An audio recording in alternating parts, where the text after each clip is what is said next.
ఈరోజు వార్తల్లోని ముఖ్యాంశం శ్రీశైలంలో వీర శివాజీ. నరేంద్ర మోడీ గారు శ్రీశైలాన్ని సందర్శించబోతున్నారు. ఈ క్రమంలో భాగంగా శివాజీ యొక్క మెమోరియల్ స్ఫూర్తి కేంద్రాన్ని కూడా అతను సందర్శిస్తున్నారు. ఈ పాయింట్ ఆఫ్ వ్యూలో హిస్టరీలో మనకు రాబోయే ఎగ్జామ్లో శివాజీ గురించి, మరాఠా సామ్రాజ్యం గురించి ఎలాంటి ప్రశ్నలు వస్తాయో మనం తెలుసుకోవాల్సినటువంటి ఆవశ్యకత ఉంది. శివాజీ గారు అప్పటి వరకు మహారాష్ట్ర విజృంభణకు కావలసినటువంటి పరిస్థితులను సానుకూలంగా చేసుకొని ఒక మరాఠా సామ్రాజ్యాన్ని నిర్మించారు. దేశ చరిత్రలోనే ఒక మహోన్నతమైన శిఖరానికి తీసుకెళ్లారు మరాఠా సామ్రాజ్యాన్ని. దానికి కారణం మరాఠా యొక్క భౌగోళిక పరిస్థితులను, నాటి భక్తి ఉద్యమం యొక్క ప్రభావాన్ని, మరియు తల్లి యొక్క జిజియాబాయి నేర్పించేటువంటి విద్యాబుద్ధులు, దాదాబాయి కొండదేవ్ అతను నేర్పించినటువంటి సంరక్షణ యుద్ధ కళల ద్వారా అతను మహారాష్ట్రలో అందరినీ ఏకం చేసి ఒక తాటిపైకి రాగలిగారు. ఇక్కడ మనకి ఎగ్జామ్ పాయింట్లు ఏమేమి ఇంపార్టెంట్ అంటే అతని సంరక్షకుడు ఎవరు? దాదాబాయి కొండదేవ్. అలాగే సమర్థ రామదాస్ గారు దశబోధ అనే గ్రంథాన్ని రాస్తారు. ఆ దశబోధ గ్రంథం అంటే ఇతను భక్తి ఉద్యమకారుడు, మహారాష్ట్ర భక్తి ఉద్యమకారుడు. ఇతను ఆ దశబోధ అనే గ్రంథం అనేది ఇతని పైన అపురూపమైనటువంటి ప్రభావాన్ని చూపి మరాఠా సామ్రాజ్యాన్ని నిర్మించడానికి పూనుకుంటారు. అయితే ముఖ్యంగా ఈరోజు మనం పాయింట్ ఆఫ్ వ్యూలో తెలుసుకోవాల్సింది ఏంటంటే 1677 సంవత్సరంలో దక్షిణ భారతదేశం పైన శివాజీ గారు దండయాత్ర చేయదలిచారు. ఈ క్రమంలో అతను శ్రీశైలం వద్ద బస చేస్తారు 10 రోజుల పాటు. ఆ సమయంలో బ్రహ్మరాంబికాదేవి గారు అతనికి దర్శనమిచ్చి ఖడ్గాన్ని ఇచ్చిందని చెప్పేసి ప్రతీతి. సో దీనిలో బాగా నరేంద్ర మోడీ గారు వస్తున్నారు. అయితే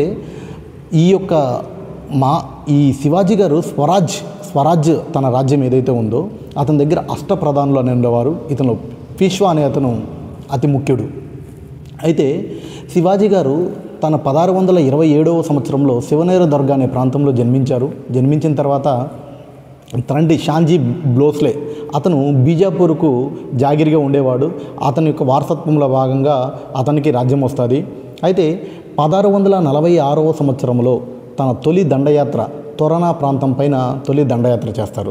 ఓకే, అలాగే మనకు 1648లో బీజాపూర్ నుంచి పురందర్ కోట ఆక్రమణ చేస్తారు. అయితే మధ్యయుగ భారతదేశ చరిత్రలోనే గుర్తుపెట్టుకోవాల్సింది శివాజీ గారు నౌకాదళ యొక్క ప్రాముఖ్యతను గుర్తిస్తారు.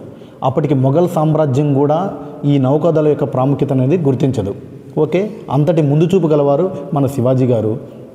అలాగే మనకు మొట్టమొదటిసారిగా 1659లో అఫ్జల్ ఖాన్ ఎవరంటే ఇతను బీజాపూర్ యొక్క సైన్య అధ్యక్షుడు. 10,000 మంది సైన్యంతో మన యొక్క శివాజీ గారిని చంపడానికి వచ్చినప్పుడు శివాజీ గారు పులి గోళ్లతో ఈ అఫ్జల్ ఖాన్ అనేది చంపేస్తారు. అయితే అఫ్జల్ ఖాన్కు ఈ శివాజీకి మధ్యవర్తిగా కృష్ణాజీ భాస్కర్ అనే అతను చేస్తారు. అయితే 1663లో సబయస్త ఖాన్ ఇతను ఎవరంటే ఔరంగజేబుకు దగ్గర బంధువు. ఇతను ఏదైతే సూరత్ ఉందో సూరత్ ప్రాంతంలో కూడా పరిపాలిస్తూ ఉంటాడు. ఈ సబయస్త ఖాన్ను కూడా మన శివాజీ గారు మరణిస్తారు. ఇతని యొక్క పరసహనం ఎలా ఉంది అంటే పరమత సహనం ఎలా ఉండేదని గమనించాలంటే ఎక్కడైనా యుద్ధంలో ఎక్కడైనా ఖురాన్ కనపడితే అది తన సైన్యంలో ఉన్నటువంటి ముస్లింలకు ఇచ్చేవారు. ఇతని యొక్క సైన్య అధ్యక్షులు కూడా సిద్ది మరియు దౌలత్ ఖాన్ ఇతని అంగరక్షకులు. అలాగే ముస్లింల కోసం మసీదులను కూడా కట్టించారు. సో యుద్ధంలో ముస్లిం స్త్రీలను కానీ ఎట్టి పరిస్థితుల్లో కూడా హింసించరాదు అని శాసనాలు జారీ చేశారు. దీన్ని బట్టి శివాజీ గారు ఎంత పరమత సహనం పాటించారు అనే విషయం తెలుస్తుంది. అయితే శివాజీ గారు మొట్టమొదటిసారిగా 1664లో సూరత్ పైన దాడి చేశారు. సూరత్ దగ్గర దాడి చేసి అత్యధిక సంపద దోచుకున్నారు. దీనితో ఆగ్రహించినటువంటి ఔరంగజేబ్ రాజా జైసింగ్ను తనపైకి యుద్ధానికి పంపుతారు. అప్పుడు 1665 సంవత్సరంలో రాజా జైసింగ్ చేతిలో శివాజీ గారు ఓడిపోయి పురందర్ సంధికి ఒప్పుకుంటారు. ఈ పురందర్ సంధిలో భాగంగానే తన 35 కోటలు ఉంటే 23 కోటలు ఔరంగజేబుకి ఇచ్చేస్తారు. అలాగే తన యొక్క కొడుకు సంభాజీ మరియు శివాజీ గారు ఇద్దరు కూడా ఔరంగజేబు దర్శనానికి వెళ్ళాలి.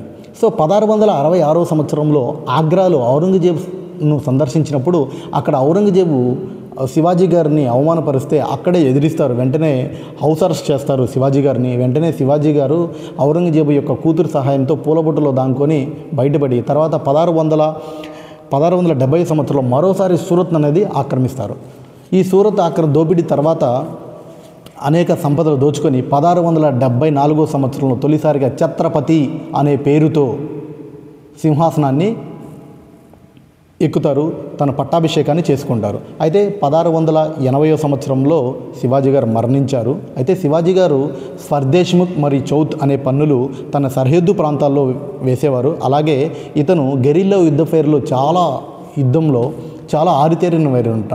ఈ గెరిల్లా యుద్ధానికి ఆద్యుడు ఎవడంటే అంబర్ అహ్మద్ పాలకుడైన అంబరు ఈ గెరిల్లా యుద్ధానికి మనకు father of the guerrilla war అని కూడా పేర్కొంటారు. ఈ శివాజీ గారు వచ్చేసి ఖాదీ అనే భూ విధానాన్ని కొలబద్ద ఉంటుంది కదా, భూమిని కొలిచే సాధనాన్ని, ఖాదీ ఆ పాయింట్ ఆఫ్ వ్యూలో కూడా మనకి ఇంపార్టెంట్. అలాగే జాగీదారీ విధానాన్ని రద్దు చేసి రైతువారీ విధానాన్ని